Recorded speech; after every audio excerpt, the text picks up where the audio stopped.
Idinaan sa Drolats ang pagkapanalo ng isang barangay chairman laban sa katunggali nito. Makaraang nagtabla sila ng mga nakuhang boto sa katatapos lang na halalan.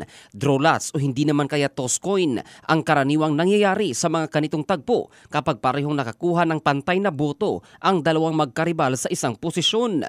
Nanguna sa palabunutan si Cotabato City Election Officer Norpaisa Paglala Manduyog para matukoy kung sino ang uupo bilang bagong chairman ng Barangay Rosary Heights 3. Matapos magkamit na 997 boto ang magkatunggali na sina Sukarno Uto at Umar Pasawilan.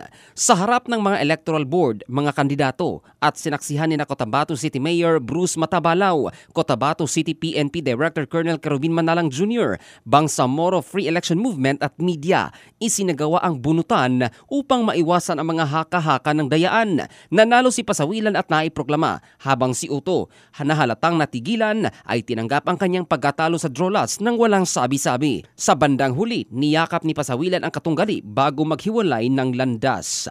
Ang balitang ito ay hatid ng Drive Max Adult Herbal Capsule para sa lalaking laging umaangat. Ito si Joe Candado in the heart of changing lives ng Brigada News Philippines, the Music and News Authority.